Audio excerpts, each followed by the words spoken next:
Guys, this is OffTopicGames bringing you another deck profile today. Today the deck profile is Chaos Breaker, or I guess with the new support, Chaos Universe. I managed to finish this deck before after Sneak Peek, and before the set actually got released. So I hope you guys enjoy this deck. So for our starter, we're running the it's like a Colony Maker clone. What is his name? Carbon. When your opponent has a locked unit, you put it into your soul and grab a star-vader card, and then from your deck and call it to a rearguard circle.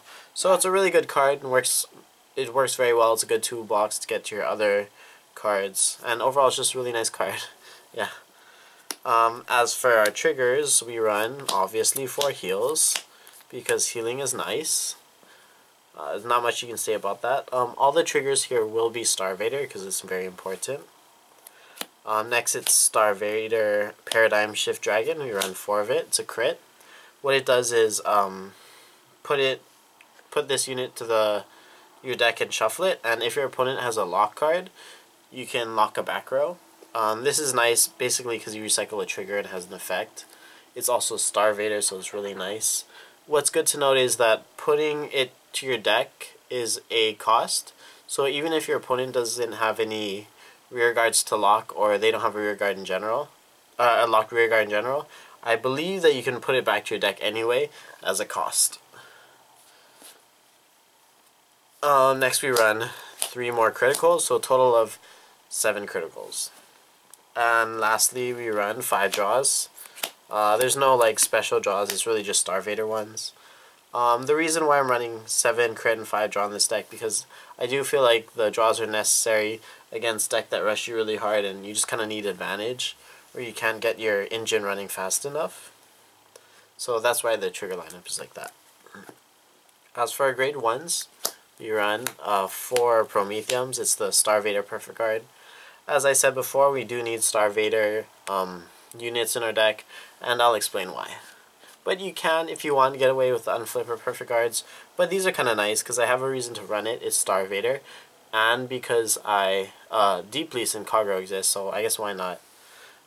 For Counterblast, although it is very necessary, we do have another way to unflip, so these regular perfect guards are okay. Next we run 2 Limit Break Enablers. 2 is fine because the deck is very toolboxy. You'll see in the future, Colony Maker and Carbon. The deck does need Limit Break because of Chaos Breaker and Chaos Bringer, so that's why we run Limit Break Enablers. We run 3 Stride Fodder. This is the only card that's not a star-vader in the main deck, but we need it because we do stride a lot, so this is why it's here. So 3 currently. Next is 1 Palladium. The reason why I run Palladium is because it just really helps. You can use the Palladium and Chaos Breaker combo where when it unlocks, you Soul Blast 1 to draw a card, and instead of it getting retired, you use Palladium where you Counter Blast 1, put it in Soul, and just relock instead. So basically you get a free draw and relock for Counter Blast 1. So that's really nice. Personally, I'd really like to run 2 of him, but I don't have 2 for some reason, so right now I'm just running the 3rd Stride Fodder. Next we run 4 Zinc. Zinc is super good. I believe it's super necessary in the deck, especially when you use up your Counterblast a lot. Usually you should go through like 2 to 3 Zincs, maybe, per game. What Zinc does is you put into the Soul. If you have a Chaos Vanguard, you Soul Charge 2 and unflip 2. Or I guess counter charge. Oh, sorry, and if your opponent has a lock card, that's pretty important too. But, yeah. So that is for the grade 1s. Now for grade 2s, we run 4 Colony Makers. Colony Maker is really good. If your opponent has a lock card, you Counter Blast 1 and grab a star-vader grade 1 or lower. So what you can do with Colony Maker is either tutor into one of your grade 1s, or you can call a Paradigm Shift if you need to lock another back row. Next we run 4 Photons. It's an on-call ability. If your opponent has a locked card and you have a star-vader Vanguard, you lock another card. pretty simple. It's really, really good in the deck. So that's why we run it. And then lastly, we run 3 irons. It's basically the same thing as Photon, but you have to counterblast 1 for on-call. And then it offsets because if you have a Chaos Vanguard, it's an 11k attacker. So that's nice as well. As far as I know, currently none of the cards in this deck have GB abilities, so don't have to worry about it. And for our grade 3s, we run 4 Chaos Breaker Dragons. When set 13 came out, it was like the best. I believe it was like tier 0 or something. But what its ability is, Limb Break 4, you can Soul Blast 1 card with Star-Vader in its name. At the end of the turn, when your opponent's cards unlock, you Soul Blast a Star-Vader, and you kill the card and draw a card. That's really good already. Then its next effect, you counterblast 1 and choose a Star-Vader card and discard it to lock a card of your opponent's. And that's a once per turn ability. So the reason why we run a lot of Star-Vaders in this deck is because we need it for the Soul Blast and for the discard. So that's why I run the Prometheums, because I always ride a Perfect Guard apparently, and sometimes it matters, sometimes it doesn't, but it's just kind of nice to have. So yeah, 4 Chaos Breakers, it's like the main guide deck. Next we run 2 Chaos Bringers. Chaos Bringer is like secondary Chaos Breaker, or yeah, I think it's same as Balif. I don't want to say it wrong, but him for Chrono Jet. What he does is Limb Break 4 at the beginning of your opponent's main phase. If they have 2 or more lock cards, you can ride Chaos Breaker in stand, which is very interesting. So it kind of, I guess you could say, gets around Meg Colony maybe. And then also you can counterblast 1 card with Star-Vader in its name, so it's in the special counterblast. When it's written on the Vanguard, you lock a back row unit. So it helps basically make your plays, and it also can add soul and provides a secondary chaos unit.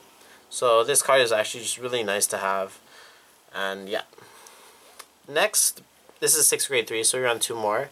Next, because this deck goes through your deck so fast, we run 2 Legion cards, basically whichever ones you want. But I wanted to make it so that I didn't have to make room for my grade 2 space. So these 2 mates are Photons.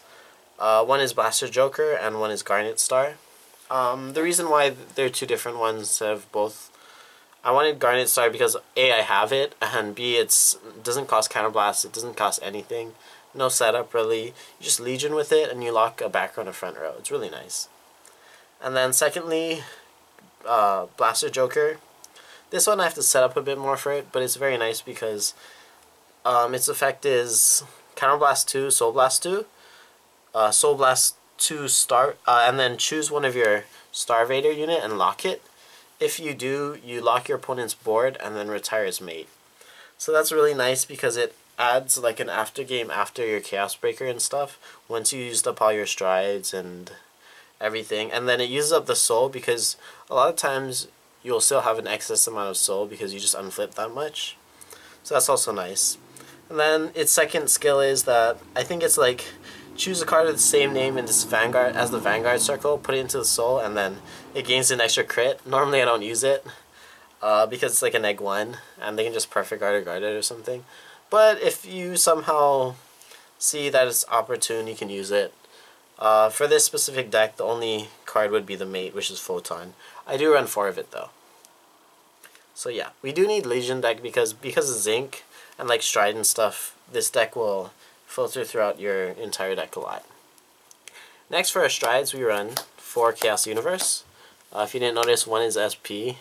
It's really, really nice. The rest is regular, unfortunately. What Chaos Universe does is Counterblast 1 once per turn effect. You may choose a rearguard circle on your opponent's side of the field. Your opponent places a card down in lock, and then if you have 2 or more face up in your G zone, you lock another card basically. For Persona flipping himself. This card is super good. It gets around what Link Joker had a problem with, is your opponent not calling rear guards. And overall, it really like sets the Chaos Breaker turn, or it's really good because what Chaos Breaker over Chaos Universe does is you basically kill a guy, you activate the first Chaos Breaker skill, choose a rear guard target, lock it, and if they have, let's say next turn they call another rear guard, what you do is you kill this lane that was locked, and then choose the same rear guard circle that just got killed for the next universe and lock it, and then lock the one that's still there. Or if they didn't put anything, they didn't call any friend row rear guards, for the first Chaos Universe that went through, the one that was locked, you just leave it there and you just lock the other one and then lock the one that was locked previously. Sorry, that might sound a bit confusing, but I'm pretty sure you'll get it. But Chaos Breaker and Chaos Universe is super solid. It's actually really good. And then with Palladium, it gets a lot better because you have more flexibility with what you want to do. So that's 4 strides. Nextly, we have 2 Big Crunch. It's a broken card. Pretty good. You counterblast 1. If you have like 2 or more face-up, it's Persona Flip. And then if you have 2 or more face-up cards in your G zone, you choose a card and you lock the entire column down, and then you Omega Lock it. It's really good. You don't even need to have, the opponent doesn't need to have a full column. It doesn't really matter, but you just lock it and you Omega Lock it. Unfortunately, it's kind of weird with this deck, but Omega Locking might work against you because you want your engine to go, so you want to Soul Blast to kill cards. But, I mean, this will go and come in hand late game, so what I like to do is stride with Chaos Universe for both times and then into Big Crunch. But, yeah, Big Crunch is super good. Then lastly, we run 2 Amnesties. This is for the Mirror match or the Messiah match. Generally speaking, against like Messiah, it's kind of like a losing match, or it's not in your favor, but you can try and you can push with Amnesty and stuff. Amnesty is just super good. You have flexibility on what to do. You might get the crit, probably not, but it's just nice to have. And Link Joker, I think, has 2 other strides, but personally I don't care for them that much. Like Judgment would probably be your only other option, but if you have the money and are able to, I believe that for the mirror match and stuff, Amnesty would be better. If your locals doesn't have any Amnesties or something, or sorry, not Amnesty, or Messiahs as a deck, or don't play Chaos, then you can totally get away with not running any of these. And you can get away with running just like 4 Chaos Universe and 4 Crunch if you want. So that's the basic deck. I'll give you other options you can have. A lot of people like running this card, Volt Line. What I had a problem with and I really didn't like is the locking, the Omega Locking, I believe is mandatory. So you have to choose a lock card and Omega Lock it. And a lot of times it kind of gets in the way of what you want to do with the deck. You want to make the most out of Chaos Breaker's skill as well as Chaos Universes, but sometimes you can't because you already Omega Locked it. But it kind of is nice, I understand. Sorry, what it does is the 7k grade 1. If the battle in which this unit boosted hit, you choose a card and choose a lock card and you Omega Lock it. Now, the other card I see people using is this card, Cold Death. It's an 8k grade 2, counterblast 1. When it's called to the rear guard circle, you may pay the cost. If you do, you choose an opponent's, I think your opponent chooses a rear guard circle and puts the top card of the deck in lock position. It's not GB, so it is kind of nice. I do understand why they tech it in, but I personally don't care for it as much because I like Iron better. So yeah, other people do run 12k attackers, Lanthaniums and stuff, but currently this is the build that I really like and I really enjoy this deck. So I hope you guys like it. Please leave a comment in the comment down below if you have any questions, suggestions, or general things that you want to say. And then if you really enjoyed this video, please like and subscribe, and I hope to see you all next time.